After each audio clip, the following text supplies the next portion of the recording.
Okay, student, now we will discuss about another topic, fertilization. Okay, when the successful pollination is followed by fertilization. अगर pollination successful हो जाए तो उसके बाद fertilization होता है. It means that कि fertilization is the fusion of the nuclei of male and female gametes and leading to the formation of zygote and oospore. ठीक है, अगर pollination successful हो जाए उसके बाद अगला स्टेप है कि जो दोनों मेल और फीमेल न्यूक्लियाई हैं या गैमेट्स हैं उनका फ्यूजन होगा जिससे जाइगोट डेवलप होगा. ठीक है, तो लेट्स स्टार्ट विद फर्टिलाइजेशन. अब हम फर्टिलाइजेशन को पढ़ने से पहले थोड़ा सा पोलन ग्रेन्स और ओव्यूल का जो स्ट्रक्चर है उसको डिस्कस कर लेते हैं. ठीक है, क्योंकि दोनों ही मेल और फीमेल गैमेट्स हैं और इनकी इंपॉर्टेंस बहुत ज़्यादा है फर्टिलाइजेशन में. तो और इनके स्ट्रक्चर में भी वेरियस चेंजेस आते हैं. तो एट फर्स्ट हम इनके स्ट्रक्चर को डिस्कस कर लेते हैं, लेटर फिर हम फर्टिलाइजेशन के इवेंट्स को डिस्कस करेंगे. Right? So at first we will discuss about structure of pollen grains. Well, देखिए pollen grains क्या है? The pollen grains is a microscopic and unicellular structure. Okay, microscopic है, unicellular है. It is covered by two layers. इसमें generally दो layer होती हैं. First, the outer layer is very hard and thick, called exine. जो outer layer है वो काफी hard and thick है, जिसे exine कहते हैं. अभी हम डायग्रामेटिकली से समझेंगे. The inner layer is called intine, जो thin walled होती है. ठीक है, when the exine at the certain place has pores called germ pore. ठीक है, जनरली exine जो outer layer है इसमें छोटे छोटे pores होते हैं जिन्हें हम कहते हैं germ pore. और इन्हीं germ pore से क्या होता है कि pollen tube इमर्ज होती है. अब pollen tube कब इमर्ज होती है? जब जनरली pollen grains स्टिग्मा तक ट्रांसफर हो जाए और जब वहां स्टिग्मा से वो उनको नॉरिशमेंट प्रोवाइड हो तो लेटर वो जर्मिनेट होना स्टार्ट होते हैं. ओके, तो तभी वहां पे पोलन ट्यूब इमर्ज आउट होगी. ओके, एक्साइन से. तो generally pollen tube emerge out, ठीक है, वाया एक्साइन. ठीक है, तो the pollen grains has two nucleus, first called tube nucleus and second one is generative nucleus. अभी हम डायग्राम से समझेंगे कि हर एक पोलन ग्रेन्स में दो न्यूक्लियस होते हैं. एक है ट्यूब न्यूक्लियस और दूसरा है जनरेटिव न्यूक्लियस, और दोनों न्यूक्लियस की बहुत ज्यादा इंपॉर्टेंस है. ओके, चलिए थोड़ा इसको डायग्रामेटिकली समझते हैं. ओके, सो डायग्राम में देखिए पोलन ग्रेन्स है जो एक माइक्रोस्कोपिक यूनिसेलुलर स्ट्रक्चर है. ठीक है, पोलन ग्रेन्स. अभी मैंने बताया आपको कि जो आउटर लेयर है वो एक्साइन है. ठीक है, एक्साइन जो काफी थिक होती है और जो इनर लेयर है वो इंटाइन है. ठीक है, जो ज्यादा थिक नहीं है, थिन. तो इसी एक्साइन से एक जर्म को डेवलप होगा. ठीक है, राइट. एंड मैंने बताया था आपको जनरली दो टाइप के न्यूक्लियस होते हैं. फर्स्ट ये है ट्यूब न्यूक्लियस, आप इसे न्यूक्लियस भी कहें, सेल भी कहें, एक ही है. और दूसरा generative nucleus, nucleus cell. Okay, देखिए यहाँ पे एक जनरेटिव न्यूक्लियस और एक ट्यूब न्यूक्लियस. ठीक है, सेकंड, थर्ड. अब मैंने आपको ये भी बताया था कि जनरली जर्म पोर से ही क्या होता है कि पोलन ट्यूब डेवलप होती है. तो जैसे ही ये पोलन ग्रेन्स स्टिग्मा तक ट्रांसफर होगा तो वहां पे वो नॉरिशमेंट को ऑब्टेन करेगा और वाया एक्साइन एक ट्यूब डेवलप होगी जिसका नाम है पोलन ट्यूब. ठीक है, अब इस पोलन ट्यूब में क्या होगा देखिए. जनरली अभी आप देख रहे होंगे यहाँ पे, हाँ ठीक है, ये मेल गैमेट्स यहाँ पे फॉर्म हो चुके हैं. ये इनिशियल स्टेप हो गए, तो लेटर हम यहाँ पे डिस्कस करते हैं. देखिए अब क्या होता है, इस प्रोसेस को हम जनरली फर्टिलाइजेशन में पढ़ेंगे, इवेंट्स इन फर्टिलाइजेशन में भी. जो जनरेटिव न्यूक्लियस होता है इसको बड़ी जल्दी होती है, थोड़ा सा ज्यादा जल्दी में फर्टिलाइजेशन के. तो ये जनरेटिव न्यूक्लियस में जनरली माइटोटिक सेल डिवीजन हो जाएगा. तो due to mitotic cell division ये जो जनरेटिव न्यूक्लियस अभी सिंगल था ये डिवाइड हो जाएगा टू मेल न्यूक्लियाई. ठीक है, यहां इसे कहें टू मेल सेल्स या मेल गैमेट्स. ठीक है, मैं फिर समझा रहा हूं आपको. देखिए जो जनरेटिव न्यूक्लियस है इसमें माइटोटिक सेल डिवीजन होगा and it will leads to the formation of two male nuclei. ये मोस्ट इंपॉर्टेंट स्टेप है, आपको याद रखना है कि एक पोलन ग्रेन्स में दो मेल न्यूक्लियाई होते हैं, क्योंकि ये अभी फर्टिलाइजेशन में आपको समझ में आएगा क्यों होते हैं और इनका क्या क्या रोल है. ठीक है, तो एक पोलन ग्रेन्स में दो मेल न्यूक्लियाई हैं. ठीक है, ओके, मोस्ट इंपॉर्टेंट स्टेप. अब यहीं पे ये है ट्यूब न्यूक्लियस. ये ट्यूब न्यूक्लियस बाद में जनरली एलिमिनेट हो जाता है, डिजेनरेट हो जाता है, इसकी कोई भी इंपॉर्टेंस नहीं है. ठीक है, एट द एंड एक पोलन, ठीक है, पोलन जो ग्रेन है उसके अंदर दो मेल गैमेट्स प्रेजेंट होंगे जिनको लेटर हम फिर डिस्कस करेंगे, ठीक है। तो जनरल सा स्ट्रक्चर था पोलन ग्रेन्स का, जिसमें आउटर एंटाइन है, इनर एक्साइन है, एक जर्म पोर है जिससे पोलन ट्यूब का डेवलपमेंट होना है, ठीक है। और यहीं पे जो दो न्यूक्लियस भी प्रेजेंट है इसमें, एक है ट्यूब न्यूक्लियस, दूसरा है जनरेटिव न्यूक्लियस। जनरेटिव न्यूक्लियस थोड़ा जल्दी में है, इसमें बिल्कुल माइटोटिक सेल डिवीजन होगा और एक जो न्यूक्लियस है वो दो में डिवाइड हो जाएगा, दो मेल न्यूक्लियाई में डिवाइड हो जाएगा और ये दोनों मेल न्यूक्लियाई एक पोलन ग्रेन्स के अंदर प्रेजेंट होंगे, ठीक है। फिर ये धीरे धीरे ट्रांसफर होंगे एम्ब्रियो सेक तक। कौन सी प्रोसेस है हम डिस्कस करेंगे उसको, ओके। सो तो ये तो जनरली स्ट्रक्चर था पोलन ग्रेन्स का जो मेल गैमेट्स है। अब हम डिस्कस करते हैं फीमेल गैमेट्स, ठीक है। ओके, मतलब ओव्यूल की बात हो रही है कि ओव्यूल क्या है। The ovule is a small structure present in the ovary. Ovary में प्रेजेंट होता है बिल्कुल small structure ovule. It is attached to the placenta by a stalk called funicle. Generally placenta से स्टॉक अटैच होती है जिसका नाम है फ्यूनिकल, स्टॉक सी है, ठीक है, जिसका नाम है फ्यूनिकल। अब ये देखिए फ्यूनिकल है, ठीक है। जनरली अगर हम इसको थोड़ा सा कलर्ड पोर्शन में देखें ना तो ये ग्रीन कलर की होती है, ठीक है, जिसका मेन इंपॉर्टेंट फंक्शन है कि ओवरी को क्या करना, नॉरिशमेंट प्रोवाइड करना, ठीक है। ये जनरली नॉरिशमेंट प्रोवाइड करेंगे ओव्यूल को, ओके। कौन, फ्यूनिकल, यहां पे देखिए funicle. Next, the funicle provide nourishment to the ovule, okay. The ovule is covered by two protective layer called integuments. Generally हर एक ओव्यूल के बाद दो प्रोटेक्टिव लेयर्स होती हैं जिनका नाम है इंटीग्यूमेंट्स। ये देखिए ये इंटीग्यूमेंट्स 1 2 दो प्रोटेक्टिव लेयर हैं, ओके। लेटर जब सीड का डेवलपमेंट होता है तो यही दो लेयर टेस्टा और टेंजिबल को फॉर्म करते हैं, ठीक है, ओके, जो हम लेटर डिस्कस करेंगे। And it also bear small opening called micropyle, ठीक है, एट वन एंड। यहां पे देखिए ओपनिंग है जिसका नाम है माइक्रोपाइल, MICROPYLE, माइक्रोपाइल, ठीक है। अब इस ओपनिंग का क्या फंक्शन है, इसी ओपनिंग के through pollen tube embryo sac में एंटर होगी, ठीक है। तो जनरली एक कनेक्शन है या एक पैसेज है जिससे पोलन ट्यूब एम्ब्रियो सेक में एंटर होगी, ओके।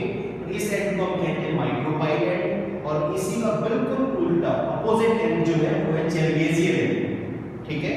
बुक में लिखा है कि चेलगेजियर एंड, चेलगेजियर एंड क्या होता है, माइक्रोपाइल एंड का बिल्कुल रिवर्स या बिल्कुल उल्टा अपोजिट, ठीक है, okay. Then it bears a small opening at micropyle end, okay. The ovule contain a structure called embryo sac. अब इसी ओव्यूल में एक स्ट्रक्चर है जिसका नाम है एम्ब्रियो सेक, बिल्कुल ये वाला देखिए, ये एम्ब्रियो सेक पूरा जो स्ट्रक्चर है, ठीक है, ये एम्ब्रियो सेक। अब इस एम्ब्रियो सेक के अंदर दो से तीन डिफरेंट स्ट्रक्चर उनको डिस्कस करते हैं। तो पहला जो स्ट्रक्चर मुझे इस एम्ब्रियो सेक के अंदर दिख रहा है वो है ये, इनका नाम है एंटीपोडल सेल्स। तो ये है एंटीपोडल सेल्स, ठीक है। So there are 3 antipodal cells in an embryo sac जिनको हम लेटर डिस्कस करेंगे, इनका यूज क्या है, ठीक है। दूसरा, यहाँ पे देखिए दो सेकेंडरी न्यूक्लियस, ठीक है। इन सेकेंडरी न्यूक्लियस को हम जनरली कहते हैं जनरली 2 न्यूक्लियर, ठीक है। ये जनरली दो पोलर न्यूक्लियर कहते हैं, पोलर न्यूक्लियर, ठीक है। अभी सेकेंडरी न्यूक्लियस से डेवलप करेंगे। ये तो देखिए दो स्ट्रक्चर है बिल्कुल छोटे छोटे, ये पोलर न्यूक्लियर, ठीक है। बिल्कुल इंपॉर्टेंट टर्म है, आपको बिल्कुल समझना है ये। अगर आप इसे समझ लेंगे तो आपको डबल फर्टिलाइजेशन और फर्टिलाइजेशन को समझने में बहुत आसानी हो जाएगी। और आपके बुक में जो डायग्राम बना है एंजियोस्पर्म की साइकिल का कि कहाँ पे हैप्लॉइड स्टेज है, डिप्लॉइड स्टेज है, बिल्कुल समझने में आसानी होगी। तो एक बार बिल्कुल थोड़ा सा स्ट्रक्चर को समझिए। एक एम्ब्रियो सेक के अंदर 3 एंटीपोडल सेल्स हैं, ठीक है। दूसरे 2 पोलर न्यूक्लियाई हैं, ठीक है। देन उसके बाद यहाँ पे देखिए बॉटम में कि क्या है, 2 सेनेटिड्स हैं, ठीक है, सेनेटिड्स हैं, ओके। और यहीं पे क्या होगा, एक एग न्यूक्लियाई, ठीक है, या जिसे हम कहते हैं ओस्को। यहाँ पे एक एग न्यूक्लियाई भी प्रेजेंट है, ओके, डन। तो ये सभी स्ट्रक्चर किसमें प्रेजेंट है, इनसाइड द एम्ब्रियो सेक।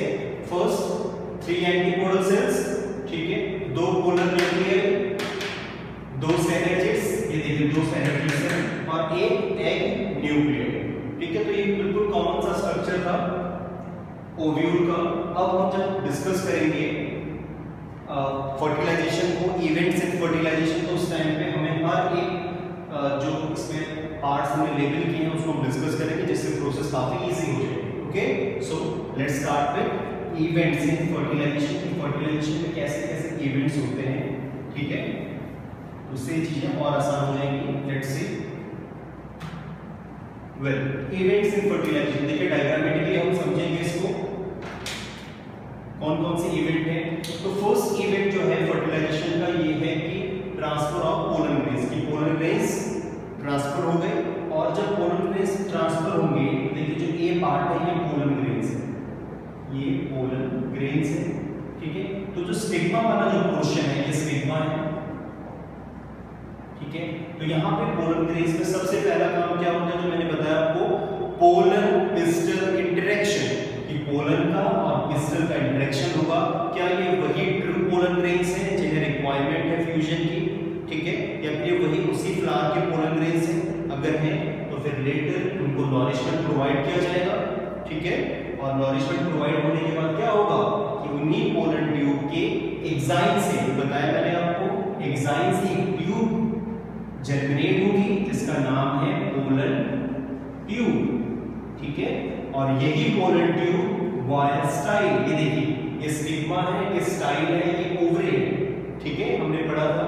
तो वाया स्टाइल, इस स्टाइल से ये पोलन ट्यूब कहां पहुंचेगी, सीधे सीधे एम्ब्रियो से।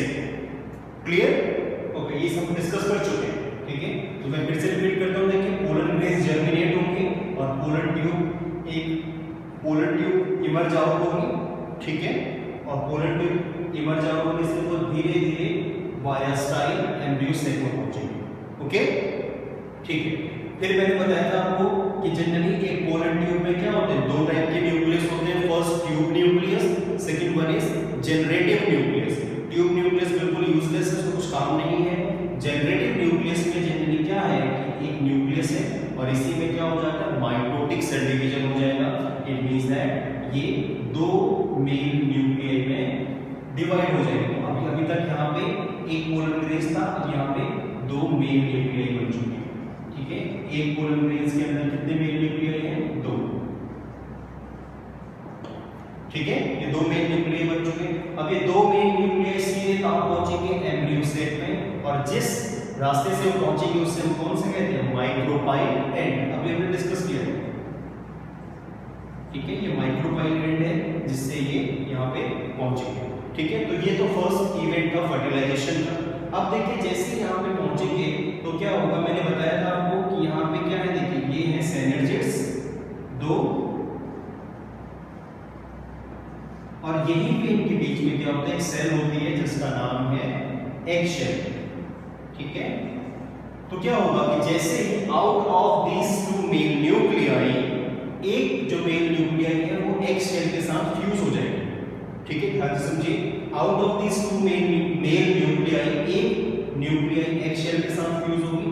तो एग शेल जो हैप्लॉइड है, ठीक है, बिल्कुल हैप्लॉइड है, ये भी जो है ये भी दोनों हैप्लॉइड है, ठीक है। तो जनरली दोनों मिलकर एक डिप्लॉइड प्रोडक्ट बनाएंगे। It means that n + n = 2n, जिसको हम कहते हैं जाइगोट। और यहाँ पे क्या बन जाएगा, जाइगोट बन जाएगा। तो कैसे बना जाइगोट, देखिए जाइगोट बना जब एक मेल न्यूक्लियाई और एक एग शेल, ठीक है, egg cell plus male nuclei दोनों आपस में फ्यूज हुए और जाइगोट बना। क्लियर? ठीक है, फर्स्ट स्टेप मतलब पहला स्टेप फर्टिलाइजेशन का क्लियर होता है। लेकिन क्या होता है, कुछ जो एंजियोस्पर्म प्लांट होते हैं, एंजियोस्पर्म वाले हायर प्लांट्स होते हैं, उनमें एक additional polar male nuclei present है। तो उसका क्या होगा, अब ये जो मेल न्यूक्लियाई है दूसरा एक्स्ट्रा, ये क्या करेगा कि यहाँ पे जो दो पोलर न्यूक्लियाई हैं, जो बता चुका हूं आपको, पोलर न्यूक्लियाई, इनके साथ फ्यूज हो जाएगा, ठीक है। तो ये एक मेल न्यूक्लियाई इन दो पोलर न्यूक्लियाई के साथ फ्यूज होगा, तो क्या कंडीशन बनेगी, देखिए कितने न्यूक्लियाई हैं, दो न्यूक्लियाई, तो 2n प्लस एक मेल न्यूक्लियाई n। तो इस कंडीशन में कितने टोटल बने, देखिए यहाँ पे बन गया ट्रिप्लॉइड, ठीक है। और इसी में क्या बनेगा, इसी कंडीशन के बाद जब एक मेल न्यूक्लियाई दो पोलर न्यूक्लियाई के साथ फ्यूज हो तो वहां पे जो प्रोडक्ट बनेगा उसे हम कहते हैं एंडोस्पर्म न्यूक्लियस, ठीक है। अब यही एंडोस्पर्म न्यूक्लियस क्या करेगा, लेटर एंडोस्पर्म में चेंज हो जाएगा और यही जाइगोट या ओस्पोर लेटर एम्ब्रियो में चेंज होगा। और एंडोस्पर्म का काम क्या होता है, वो पता है कि जो डेवलपिंग या ग्रोइंग एम्ब्रियो है उसको नॉरिशमेंट प्रोवाइड करेगा, ठीक है।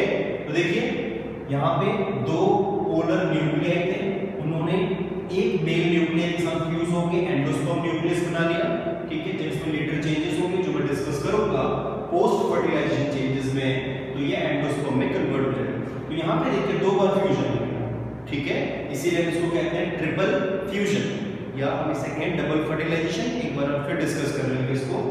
और अब देखिए यहाँ पे दो सेलेट्रिड्स भी हैं, ठीक है। और यहाँ पे मैंने बताया था आपको 3 एंटीपोडल सेल्स भी हैं, ठीक है। अब इनका यूज क्या है, देखिए एंटीपोडल।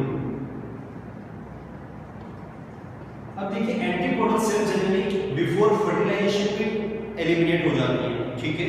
इनका जनरली यूज ये है कि जो ग्रोइंग एम्ब्रियो सेक है, ये जो पूरा एम्ब्रियो सेक है, इसको क्या करना, नॉरिशमेंट प्रोवाइड करना, यही काम है इनका, ठीक है। तो आफ्टर फर्टिलाइजेशन ये जनरली एलिमिनेट हो जाती है एंटीपोडल सेल। सिमिलरली यहाँ पे देखिए दो सेलेट्रिड्स थे, ठीक है। अब सेलेट्रिड्स का क्या फंक्शन है, ये भी जनरली यूजलेस है, लेकिन बहुत बार इनकी इंपॉर्टेंस बढ़ जाती है और वो तब बढ़ जाती है कि जब एग शेल जो है ये फेल हो जाए फर्टिलाइजेशन में। समहाउ अगर एग शेल फेल हो जाए फर्टिलाइजेशन में तो आउट ऑफ दीस टू सेलेट्रिड्स एक जो सेलेट्रिड्स है वो एग शेल की तरह बिहेव करना शुरू करेगी और फर्स्ट मेल न्यूक्लियाई के साथ फ्यूज होकर जाइगोट बनाएगा, जो जाइगोट लेटर एम्ब्रियो में चेंज होगा। समझ रहे हैं आप, बिल्कुल सिंपल सी प्रोसेस है, ठीक है। समहाउ अगर कोई चेंजेस आ गए तो एक सेलेट्रिड्स इसमें से एग शेल की तरह रोल प्ले करना शुरू कर देंगे, लेकिन अगर ऐसा नहीं होता तो ये दोनों के दोनों एलिमिनेट हो जाएंगे, ठीक है। तो ये फंक्शन है सेलेट्रिड्स का और एंटीपोडल सेल का, ठीक है। तो देखिए यहाँ पे दो बार फर्टिलाइजेशन हो गया, एक बार फर्टिलाइजेशन हुआ एक मेल न्यूक्लियाई का दूसरे एग शेल के साथ, ठीक है। तो जाइगोट बना जो डिप्लॉइड था। फिर दूसरी बार दो पोलर न्यूक्लियाई का एक मेल न्यूक्लियाई के साथ में फ्यूजन हुआ तो यहाँ पे ट्रिप्लॉइड बना, ठीक है, जाइगोट, जिसको हम कहते हैं एंडोस्पर्म न्यूक्लियस। तो यहाँ पे दो बार फ्यूजन हो गया, इसलिए इसको कहते हैं डबल फर्टिलाइजेशन, जो जनरली होता है एंजियोस्पर्म, ठीक है। अब देखिए क्या क्या चेंजेस आएंगे पोस्ट फर्टिलाइजेशन, ठीक है। पोस्ट फर्टिलाइजेशन में क्या क्या चेंजेस होंगे, देखिए